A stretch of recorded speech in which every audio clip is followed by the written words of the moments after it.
Welcome to Uncaged. Today we're speaking with Ed Cortez. Ed is the founder of the Sales Coach Guru. He is going to advise all of us on how we get going for growth in 2024.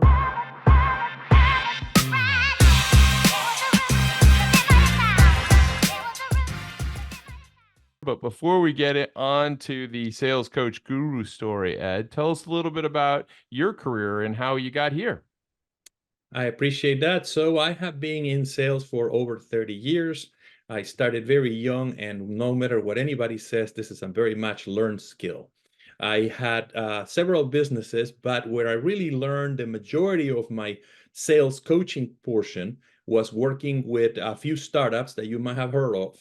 I work at WorldPay, I work at Rubicon Global, Point and Mineral 3, and all of those companies have one thing in common. After we grew them to a certain point, they either went public or they were acquired for multi-hundreds of millions of dollars, and they are doing very well. So I took everything that I learned with those companies, applied it all together, put it in a book that took a while to write, but thankfully during COVID, we all had plenty of time.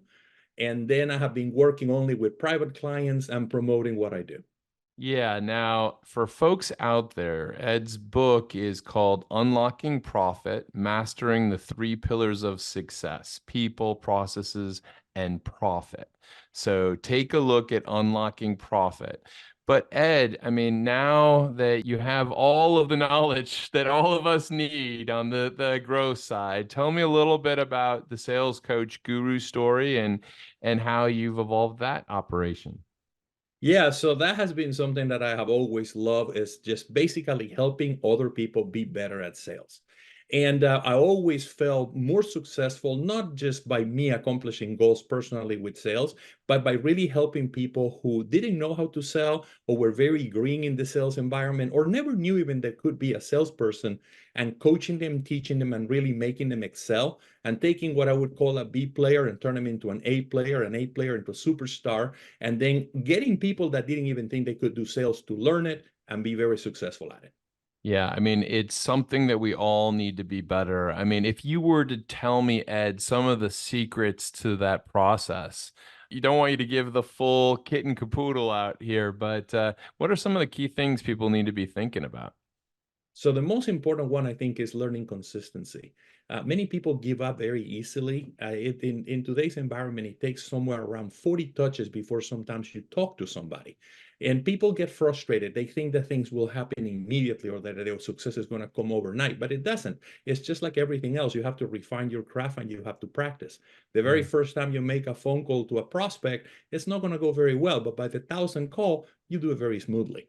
So Yeah. practice makes perfect, but also, of course, knowing what to practice is just as important. You know, one of the things that I had to learn, and I don't know if you'll agree, but I came from a services background where I would work in like big companies and fancy services, and our sales process was very slow. You know, a pitch, a new customer would come on maybe every year, every 18 months, right? You'd have Right. to pitch for it and build the relationship. It's a very different type of a sell for that type of a business versus a software business where you're trying to move product quickly, trying to get to solutions quickly. And you know, in the agency world, like you were so scared of offending people constantly that you're like, oh, I shouldn't call them. I won't call them today. Should I call them at all? And you know, I think what I've learned from the best sales folks that I've worked with in the last couple of years is they just have a very much of like a do it attitude. Like just go Mhm. for it. Don't let your brain stop you,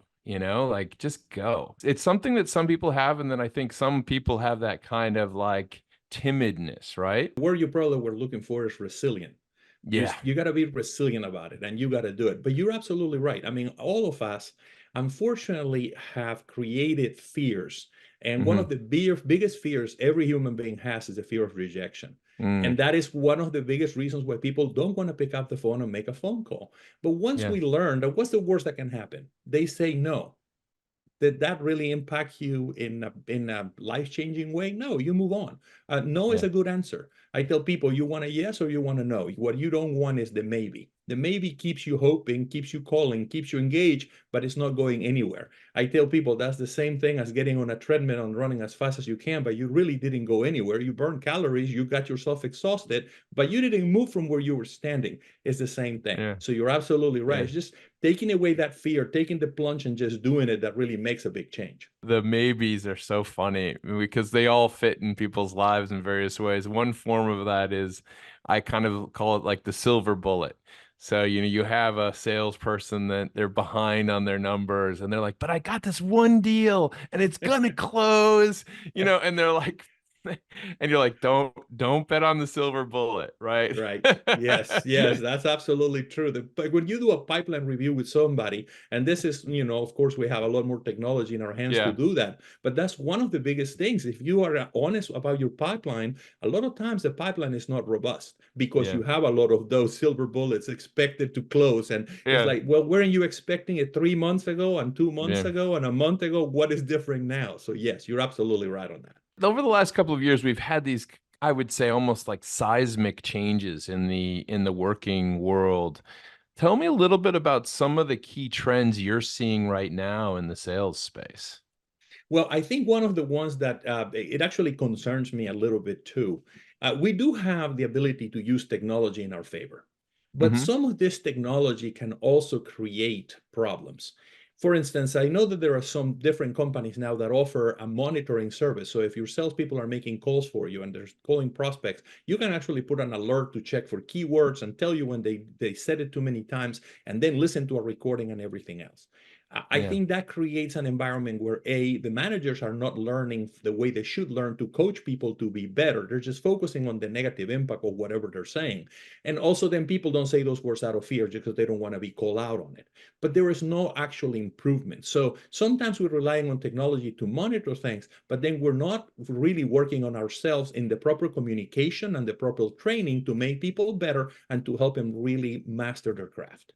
Yeah, it's a really interesting one. I think we've kind of gone back and forth on how to manage teams for years. When I was coming up, it was very micromanagey. People just wanted to track literally, are you in the office? Are you putting in the hours? How many hours did you spend with this or that? And then there seemed to be this movement towards results. Like, I don't care how you do whatever you do. As long as you get the results, that's fine.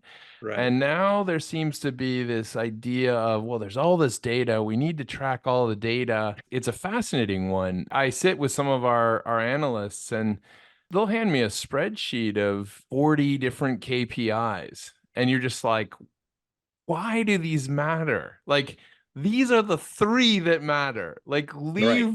leave this stuff aside. And it's really kind of, I think you don't want to stress people out, right? You want to make sure they're put in a position to win. So that's the constant battle. I love that, Ed. And it's a really, really, really good point. Well, you've been doing this stuff for a while, and you've certainly built up a ton of expertise. Tell me a little bit about where the passion comes from for this space. So as I said, it's kind of funny. When I was younger, my whole passion came from I wanted to be a winner. I wanted to be number one in any organization. I was in sales. I wanted to be number one. When got into management, I want my Yeah. team to be number one and everything else. But I'll tell you what, you once you get to the top and you've done it, you kind of go, okay, well, yeah, that was great. So now what next? And what I Hmm. never realized is how much I actually would enjoy getting other people to the top. And once that happened, and I realized that I could actually change somebody's life for the better with the proper coaching and the proper teaching, that really had a bigger impact for me because it felt a lot more rewarding than anything I could have done on my own. It didn't matter how much you make or how big your company is, and you're number one. It didn't feel as good as literally getting somebody. For instance, I had somebody who in their life never thought they could own a home. It was one of my sales reps, and a year later, after working very hard, they save for a down payment. And the day that they bought that home, just having that conversation with him about how excited he was about something life changing had a bigger impact in me than in him. And that was where the Wow. passion just would really flare up. And I was like, man, this is what I love to do. And I want to spend my Yeah. time helping other people do better. Well, I mean, you've got the book that definitely will help people. everyone, again, unlocking profit, mastering the three pillars of success, people, processes, and profit, but also certainly working with you, Ed. Here we are in 2024. I know that there's probably not a company that I either advise or partner with or are customers of mine that are not, everyone's speaking about growth. It's all about growth. How we get growth? 2023 was a tough year. How do we get going again in 2024? Tell me what's on the horizon this year. So I think the most important part is to understand that the markets will continue to change no matter which direction it goes. One great saying I heard one time is that change is inevitable, but growth is optional. And it really Ah, stuck with me because it's true. You really don't control what is going to happen tomorrow. So you have to be able to adapt. But one of the biggest trends that I've noticed that is very difficult, and one of the big pillars that I focus on when I work with somebody is what is happening for you to put your message out there. And in today's environment, everybody thinks that they have to flood the market with marketing in all the social media, and everybody tries to do, Facebook, Instagram, every single social media mm-hmm. they can. But a lot of those ads are not properly targeted. And although Mm, you're doing them, they're not really helping you grow and expand your business. So mm-hmm. one of the key things that I teach in one of my classes is position of market dominance, which is very simplified, a way to show that you're the best in that field and why people should do business with you. When you Right. can get that across, you get people to have a call to action to engage you and to do business with you. And a lot of times you don't have to invest any additional money. You just have to redirect what you're doing to do it better and get that engagement, that growth that gives you an exponential benefit in the long run. So I love that. I think the statement you just made was just, change is inevitable, growth is optional. It's probably one of those things that perhaps people should put up on their walls and think about. Ed, it's been amazing talking with you today. I know that the sales coach guru is always out there looking for new companies, but you said something I think interesting to me before the show, which is, you go through a process in building that relationship with these companies. Tell me a little bit about that. So I really feel that in order for things to work well, it has to be a mutual commitment. People Hmm. want to be willing to put in the effort to make the change and to really be impactful to their business. So when I get approached by somebody about working with me, I have a two-step process. The first step, I do an interview with them. I basically ask them questions, understanding their thought process, how do they view the things and what they do and how it impacts everything else. And then I do a deep dive analysis into their business and understanding exactly where they're at. And then if I see that there is an opportunity for us to work together, we come up with a way to do it. And Hmm. typically it's for at least 1 year of working together. And then if it makes sense, we go beyond. But a lot of people after a year, they have mastered what I have to teach them and they can keep doing on their own. That's amazing. Well, listen, I know that a lot of folks will want to be figuring out how they can get growth going in 2024. So, Ed, perhaps there's going to be folks out there that need to speak to you, read your book. If they want to do that, where's the best place to find you? You can just go directly to the salescoachguru.com.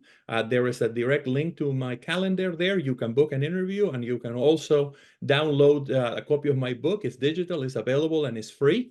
And also, if you want some fun clips, follow me on Instagram. I put not a lot of content, but when I put something in there, it's usually a lot of fun and right to the point. Excellent. Ed, thank you so much for coming on the Uncaged show today. We look forward to having you back. Van, thank you so much. I appreciate your time. Talk soon.